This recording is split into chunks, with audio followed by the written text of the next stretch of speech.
Hello students, today we will do some questions of probability. Now the first question is, on her vacations, Veena visits 4 cities A, B, C, D and D in a random order. What is the probability that she visits? Number 1, A before B. Number 2, A before B and B before C. Number 3, A first and B last. Number 4, A either first or second. And number 5th is A just before B. ये question बहुत बड़ा है और ये आपके exam में 6 marks का question आएगा और हो सकता है इससे कुछ पार्ट्स कर दिए जाएं, कुछ काट दिए जाएं पार्ट, तो हो सकता है 4 मार्क्स, और अगर ये पूरा क्वेश्चन आएगा तो 6 मार्क्स का आएगा। ये एक अच्छा क्वेश्चन है, इसको समझने के लिए आपको बहुत ही ध्यान देना पड़ेगा। तो देखिए किस तरह से करना है। मैं एक बार बता दूँ क्वेश्चन है क्या। कहता है वेकेशंस में वीना 4 सिटीज़ को विजिट करती है इन रैंडम ऑर्डर। ठीक है, रैंडम ऑर्डर का मतलब है यहाँ पे आपको परमुटेशन का यूज़ करना है और प्रॉबिलिटी निकालनी है। आपके पास कुछ पार्ट्स दिए हैं जो मैंने बताए आपको, तो जिसमें फर्स्ट पार्ट में कहता है वो सिटी ए को बिफोर बी विजिट करेगी, ऐसे ए को बिफोर बी एंड बी को बिफोर सी करेगी। थर्ड पार्ट में ए फर्स्ट एंड बी लास्ट, और फोर्थ पार्ट में ए आइदर फर्स्ट और सेकंड, और फिफ्थ पार्ट में ए जस्ट बिफोर बी। तो इन क्वेश्चंस को आपको ध्यान में रख के चलना होगा। तो देखिए किस तरह से करना है सोल्यूशन में। लेट अस डिनोट दी सैम्पल स्पेस। सबसे पहले हम सैम्पल स्पेस की बात करेंगे। एनएस क्या है? Total number of possible outcomes. तो क्या होंगी? Total number of possible outcomes होंगी, that is the number of ways of arrangements या orders in which Veena can visit 4 cities A B C D. आपको पता है 4 के 4 सिटी विजिट करने हैं। ठीक है, तो यहाँ पे अरेंजमेंट होगी 4 में से 4 की, दैट इज 4p4, जिसको हम सिंपली क्या लिख सकते हैं? 4 फैक्टोरियल। तो ये आपके बनेंगे 24 possible outcomes. 24 possible outcome means वो 24 वे से इन सिटीज़ को विजिट कर सकती है डिफरेंट ऑर्डर्स में। तो दैट इम्प्लाइज एनएस की वैल्यू क्या आ गई? 24। अब हमें क्या करना है, जो सैम्पल स्पेस है, सैम्पल स्पेस जो 24 आपकी आउटकम्स बनेंगी उसको हमें दिखाना होगा, क्योंकि इससे ईजी बनेगा, अदरवाइज ये क्वेश्चन टफ हो जाएगा आपके लिए। तो प्रैक्टिकली करेंगे तो ईजी लगेगा। देखिए सैम्पल स्पेस क्या बनेगा। इसमें 24 आउटकम्स हैं और ये आपको किस तरह से बनानी है ये आपको देखनी होगी। जैसे मैं बता सकता हूँ 24 को अगर हम, क्योंकि 4 सिटीज़ हैं तो 4 से डिवाइड करेंगे तो वो 6 आएगा। इसका मतलब यहाँ जो फर्स्ट लेटर है आपका 6 times A, 6 times B, 6 times C and 6 times D आएगा। तो देखिए फर्स्ट की प्लेसमेंट कर दी गई है, A 6 times, B 6 times, C 6 times and D 6 times. अब इसके बाद सेकंड में कैसे करूँगा? अब मेरे पास 3 लेटर हैं बी सी और डी, इसकी अरेंजमेंट करूँगा तो मैंने बी को फिक्स किया और फिर सी डी आ गया। इसके बाद ए बी को फिक्स करते हुए हमने सी डी को रिवर्स कर दिया तो ये डी सी हो गया। अब बी यहाँ से जाएगा, बी के बाद आता है सी, तो यहाँ सी आएगा। अब 2 लेटर जो बचेंगे वो बी डी होंगे और बाद में ये रिवर्स हो जाएंगे, ये डी बी हो जाएगा। सी के बाद बारी आती है डी की। अब 2 लेटर कौन से बचे? बी सी, और बाद में रिवर्स हो जाएंगे तो सी बी। इस तरह से ये आपको बाकी प्लेसमेंट्स भी करनी होगी। एक बार फिर से बताता हूँ मैं। ए के बाद बारी आई बी की, बी हम लिख चुके हैं पहले। अब मेरे पास एक लेटर कौन सा है? बी के बाद मैंने ए लिया तो बाकी 2 बचेंगे सी डी। इसके बाद हमने सी डी को रिवर्स कर दिया, डी सी बन गया। अब ए के बाद बारी आती है बी की, बी तो आ चुका है तो सी की बारी आएगी। अब सी के बाद क्या होगा? यहाँ पे जो 2 लेटर बचे हैं वो ए डी हैं, बाद में इसको रिवर्स कर देंगे। अब सी के बाद बारी आती है डी की। ठीक है, अब डी की बारी आती है और डी के बाद 2 लेटर बचेंगे ए सी, बाद में इसको रिवर्स कर देंगे तो बी कंप्लीट हो गया। अब सी की बारी आएगी। अब सी के बाद हमने फर्स्ट लेटर कौन सा लिया? ए लिया तो यहाँ बी डी आएगा, बी डी को रिवर्स करेंगे, डी बी आएगा, सी ए फिक्स रहेगा। अब ए यहाँ से जाएगा तो बी यहाँ आएगा। उसके बाद 2 लेटर बचे कौन से? डी है, उसको रिवर्स करेंगे तो ए डी बनेगा। उसके बाद जब ये बी भी कंप्लीट हो गया, अब बी के बाद बारी आएगी सी तो पहले से आ चुका तो डी आएगा, तो ये डी आएगा। उसके बाद लेटर 2 बचे हैं ए बी, उसको रिवर्स कर देंगे। सी कंप्लीट हो गया, अब डी की बारी आएगी। अब डी के बाद हमने एक लेटर लिया ए के बाद 2 ही बचे बी सी, इसको रिवर्स कर दिया। अब ए के बाद आएगा बी, ये बी हो गया तो 2 लेटर कौन से बचे? सी ए, फिर इसको रिवर्स कर दिया। अब बी के बाद आएगा सी, तो ये सी आ गया। इसके बाद हमारे लेटर्स बचे ए और बी, उसके बाद इसको रिवर्स कर दिया। तो आप देखेंगे 24 आउटकम इस तरह से बनाएंगे। अगर आप सोच समझ के इन आउटकम्स को नहीं बना सकते तो 100% आपका एक क्वेश्चन गलत हो जाएगा और आपका आंसर भी गलत हो जाएगा। तो इसमें आपको आउटकम्स बहुत ही केयरफुली लिखनी है, 24 आउटकम्स जो हैं, इसलिए क्वेश्चन ज़्यादा इंपॉर्टेंट है। चलिए फर्स्ट पार्ट की बात करते हैं, शुरू करते हैं। क्योंकि ए बी सी डी पहले से दिया हुआ है तो जो इवेंट्स पोज करेंगे वो ए बी सी डी नाम से नहीं होगा, वो ई से होगा। Let E denote the event that Veena visits A before B. देखिए बेटा, कुछ बच्चे यहाँ पे क्या करते हैं, सिर्फ इसको लिखते हैं इवेंट, ये गलत है। इवेंट आपका यहाँ से स्टार्ट होता है, she visits A before B. तो देखिए यहाँ पे लिखा है शी का मतलब Veena, Veena visits A before B. तो इस तरह से आपने इवेंट को भी बहुत ही केयरफुली आपको लिखना है यहाँ पे। यस बेटा, अब ई इवेंट में पॉसिबल आउटकम्स क्या बनेंगी, तो आप पीछे देख सकते हैं ए बिफोर बी, तो A B C D, A B D C, A C D B, A C B D, A D B C, A D C B, C A B D, C A D B, C D A B, D A B C, D A C B, D C A B. ये आपको पिछली outcome से देखना होगा, बहुत easy है, बस आपको ये ध्यान रखना है ए आना चाहिए बिफोर बी। तो देखिए ए बिफोर बी है, यहाँ भी है, ए बिफोर बी है, A before B, A before B, A before B, यहाँ भी A before B, A before B, A before B, A before B, A before B and A before B. तो देखिए ये सारी outcomes बनेगी। अगर आप इसको काउंट करेंगे तो एन ई कितना आएगा, 12 आएगा। तो उसके बाद तो बहुत ही सिंपल हो गया, रिक्वायर्ड प्रोबेबिलिटी क्या बनेगी, पी ऑफ ई, फॉर्मूला क्या होता है N of E by N of S, 12/24, the answer is 1/2। चलिए नेक्स्ट देखते हैं। Let F B denote the event that she visits या Veena visits A before B and B before C. इसको भी आप वो प्रैक्टिकली वहाँ से देख सकते हैं, आपकी आउटकम्स बनेगी। तो एफ इवेंट जो है उसकी आउटकम्स होंगी A B C D, A B D C, D A B C, A D B C. यहाँ ध्यान रखना है A before B and B before C होना चाहिए। देखिए A B C, A B C, A B C form में है, A B C form में। ए बी सी में इसलिए बोल रहा हूँ कि ए पहले है, बी बाद में, सी उसके बाद में। तो f को कितनी फेवरेबल आउटकम्स है, n ऑफ f मीन्स 4 होगा, तो required probability n of f होगी, that is n of f by ns। Solve करने के बाद ये 4/24 इज इक्वल टू 1/6 आ जाएगा आपके पास। चलिए अगला देखते हैं, third part. Let g denote the event that Veena visits A first B last. यहाँ ध्यान देना पड़ेगा, वो आपका जो पीछे आउटकम्स बना हुआ है, यहाँ जो आपके पास पीछे सैम्पल स्पेस बना हुआ है, वहाँ से आप देख सकते हैं कौन सी आउटकम्स फेवर करेंगी।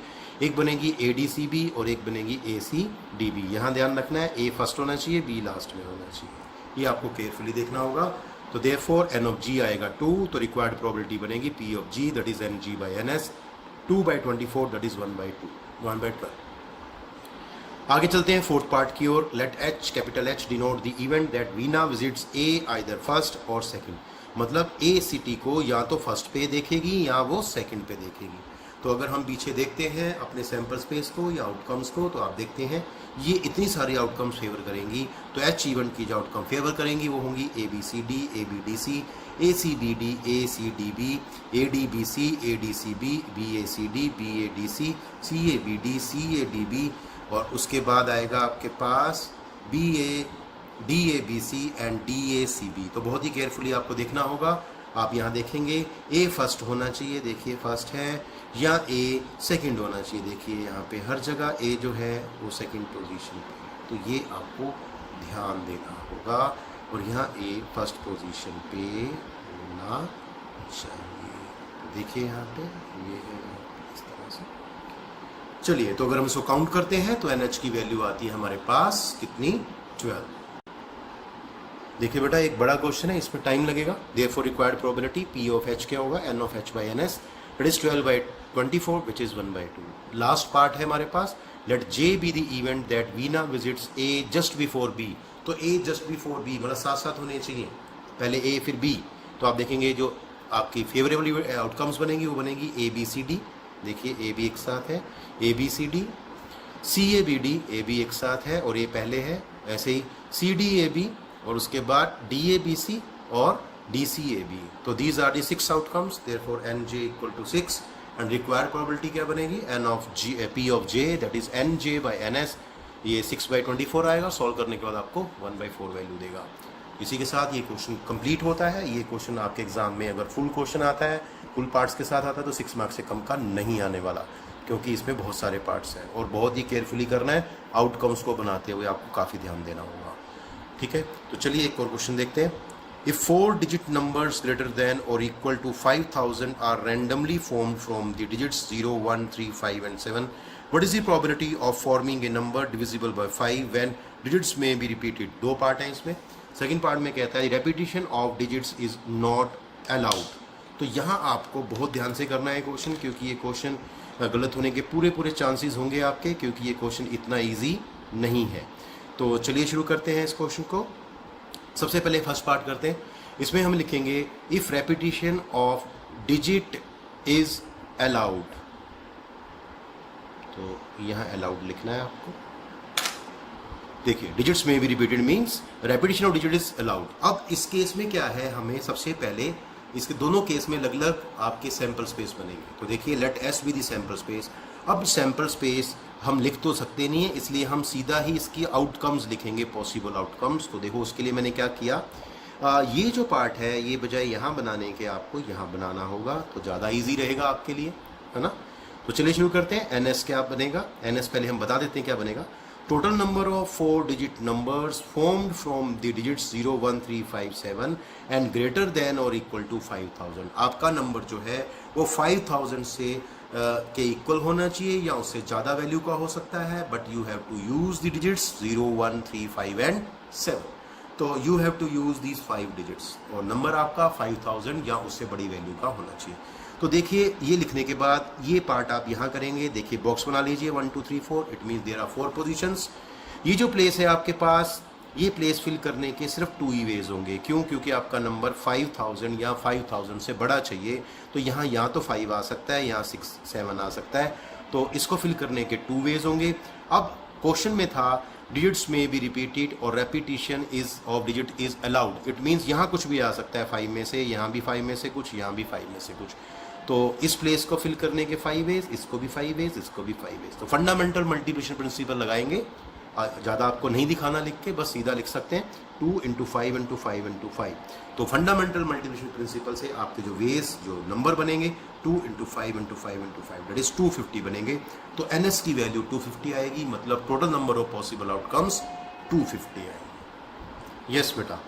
अब हम इवेंट सपोज करते हैं। Let A denote the event that the number which is greater than और इक्वल टू 5000। अभी जो हमने पीछे जो नंबर फाइंड किए हैं, जो नंबर 5000 या 500 से बड़ी वैल्यू रखता है, वो कैसा होना चाहिए, अब डिविजिबल बाय 5, वो 5 से डिविजिबल होना चाहिए if repetition of digit is allowed. तो ध्यान रखें, फिर से हम ये बॉक्सेस बनाएंगे, फिर से हम पोजीशंस बनाएंगे। और मैं बता दूं इसको फिल करने के 2 ही वेज हैं, क्योंकि यहाँ 5 आ सकता है या 7। रेपिटेशन होने की वजह से यहाँ 5 आएगा, कोई भी डिजिट आ सकता है, यहाँ कोई भी आ सकता है। लेकिन यहाँ ध्यान दे, यहाँ उसने कहा नंबर 5 से डिविजिबल होना चाहिए। इसका मतलब यहाँ या तो 0 आ सकता है या 5 आ सकता है। तो यहाँ फिल करने के सिर्फ 2 वेज होंगे, आइदर बाय 0 और 5। तो देयरफॉर एन ए की वैल्यू आएगी bye fundamental multiplication principle of counting 2 × 5 × 5 × 2। इतने नंबर फॉर्म होंगे जो आपके 5 से डिविजिबल होंगे और जिसकी वैल्यू 5000 या 5000 से बड़ी होगी। मल्टीप्लाई करके 100 आ जाएगा। रिक्वायर्ड प्रोबेबिलिटी क्या बनेगी, P of A that is n A by N S. तो ये बन गया 100/250 दैट इज 2/5। तो ये आपका आंसर बन जाएगा। तो ये बहुत ही अच्छा क्वेश्चन है, बहुत ही ध्यान से करने वाला क्वेश्चन है। अब इसके सेकंड पार्ट की ओर चलते हैं। यहाँ भी हमें सैंपल स्पेस फिर से सपोज करना होगा, लेकिन यहाँ कंडीशन है if repetition of digit is not allowed. तो यहाँ लिखना है let S1 be the sample space. इस केस का सैंपल स्पेस की बात हो रही है। तो NS1 क्या बनेगा, total number of 4 digit numbers formed from the digits 0, 1, 3, 5 and 7 which are greater than और इक्वल टू 5000। ऐसे नंबर जो इन 5 डिजिट से बनेंगे होने चाहिए 4 डिजिट नंबर्स और उनकी वैल्यू 5000 या 5000 से बड़ी होनी चाहिए। बट यहाँ एक चीज़ का ध्यान रखना है, digits repetition of digits is not allowed. अब वो रिपीट नहीं कर सकते हैं। तो देखिए इस प्लेस को, यहाँ भी 4 प्लेसेस बनेंगे। फर्स्ट प्लेस को फिल करने के 2 वेज हैं, यहाँ तो 5 आएगा या यहाँ पे 7 आएगा। अब एक डिजिट यहाँ आ चुका है, इसको फिल करने के अब 5 में से एक चला गया तो 4 वेज रह गए। इसको फिल करने के एक और कम हो गया तो 3 वेज हो गए, एक और कम हो गया यहाँ 2 वेज हो गए। यहाँ मैंने 2 क्यों लिखा है, क्योंकि यहाँ सिर्फ 5 या 7 ही आ सकता है, क्योंकि आपका जो नंबर है 5000 या उससे ज़्यादा वैल्यू का होना चाहिए। तो देखिए NS1 की वैल्यू आ जाएगी 2 × 4 × 3 × 2 दैट इज़ 48। तो ये total number of possible outcomes बनेगी। अब हमें इवेंट सपोज करना है। Let capital B denote the event that the number which is greater than और equal to 5000 is divisible by 5 if repetition is not allowed. तो ये बहुत ही केयरफुली आपको चलना होगा। यस बेटा। तो यहाँ एन बी क्या बनेगा पहले देख लेते हैं, फिर इसको सॉल्व करेंगे। Number of 4 digit numbers divisible by 5 having 0 at 1 place plus number of 4 digit numbers divisible by 5 having 5 at ones place. तो बेटा यहाँ पे हमें दो पार्ट में क्वेश्चन को सॉल्व करना होगा कि सबसे पहले हम निकालेंगे 4 डिजिट नंबर जो डिविजिबल बाय 5 है लेकिन जिनका जीरो कहाँ है, वंस प्लेस पे है, और ऐसे 4 डिजिट नंबर, ठीक है, जो डिविजिबल बाय 5 हैं लेकिन उनके यूनिट प्लेस पे या वंस प्लेस पे क्या है, 5। तो देखिए मैंने यहाँ प्रैक्टिकली करके दिखाया आपको। एक केस तो ये होगा और एक केस आपका ये बनेगा, ये पॉसिबल है नंबर और ये वाले नंबर भी पॉसिबल है, दोनों को ऐड करना पड़ेगा। तो देखिए यहाँ पे 2 क्यों आया, क्योंकि नंबर आपका 5, क्योंकि यहाँ पे 5 या 7 आ सकता है, 2 वेज हो गए। अब ध्यान रखना यहाँ जीरो हम फिक्स कर चुके हैं, पहले ही बता चुके हैं, वंस प्लेस पे जीरो है तो इसका 1 वे हो गया। अब यहाँ 2 वेज आ गए, एक यहाँ आ गया, एक यहाँ आ गया, 5 में से 2 नंबर चले गए। अब इसको फिल करने के 3 वेज होंगे, एक कम कर देते इसके 2 होंगे, तो इसको मल्टीप्लाई करेंगे तो ये 12 वेज आ जाएंगे। अब इस केस की बात करते हैं जब हमने 5 यहाँ फिक्स कर दिया, जब हमने 5 यहाँ फिक्स किया इसका तो एक ही वे हो गया फिल करने का। अब यहाँ पे 5 नहीं आ सकता because repetition is not allowed, तो यहाँ सिर्फ क्या आ सकता है, 7 आ सकता है, तो उसका वे 1 हो गया। तो यहाँ आएगा 3 और यहाँ आएगा 2। मैंने जानबूझ के यहाँ 7 नहीं दिखाया क्योंकि हमने फिक्स सिर्फ 0 और 5 को किया है, तो 7 यहाँ आएगा इसलिए यहाँ 1 वे आएगा। एक यहाँ आ गया, एक यहाँ आ गया, इसको फिल करने के वही 3 वेज होंगे और ऐसे ही जहाँ यहाँ 2 है यहाँ भी 2 वेज बनेंगे। इसको मल्टीप्लाई करेंगे फंडामेंटल प्रिंसिपल से, तो ये आपका 1 3 इंटू 2 इंटू 1, ये केसेस आपके 6 बन जाएंगे। तो 12 प्लस 6 आपके 18 जो नंबर है वो फेवर करेंगे। तो आप देखेंगे एन बी की वैल्यू 18 आ गई। रिक्वायर्ड प्रोबेबिलिटी बनेगी P of B that is N B by N S which is equal to 18/48 which is equal to 3/8। तो ये आपका आंसर बनेगा 3/8। यहाँ पे एक नोट लिखा है, कई बार आपके एग्जाम में क्या होता है, क्वेश्चन की स्टेटमेंट चेंज कर दी जाती है और हमें पता भी नहीं चलता। देखिए, if in statement of previous question there is number is greater than 5000, equal to नहीं है, 5000 से बड़ा नंबर है, तो देन इन फर्स्ट केस, जो हमने फर्स्ट केस पीछे किया उसमें याद रखना जो एन ए आएगा उसमें 100 आया था, उसमें से 1 माइनस करना पड़ेगा, क्योंकि उसमें 1 ऐसा नंबर, एक नंबर ऐसा है जो 5000 है। क्यों, रेपिटेशन लाउड थी, तो एक नंबर आएगा जब फर्स्ट पोजीशन पे 5 फिर 0 0 आया होगा, तो वो नंबर हमें एक्सक्लूड करना है, इसलिए 100 में से -1 कर देंगे, 99 आएगा। और जब हम एन एस निकालेंगे तो उसमें से भी एक माइनस करना होगा, 250 -1, क्योंकि वहाँ भी एक नंबर 5000 है, तो ये 249 आएगा। अगर ये स्टेटमेंट आती है आपके एग्जाम में तो फिर आपकी रिक्वायर्ड प्रोबेबिलिटी पी ए बनेगा 99/249 दैट इज 33/83। तो इस चीज़ का खास कर ध्यान रखना है क्योंकि ये स्टेटमेंट आपके क्वेश्चन में चेंज कर दी जाएगी। क्लियर बेटा?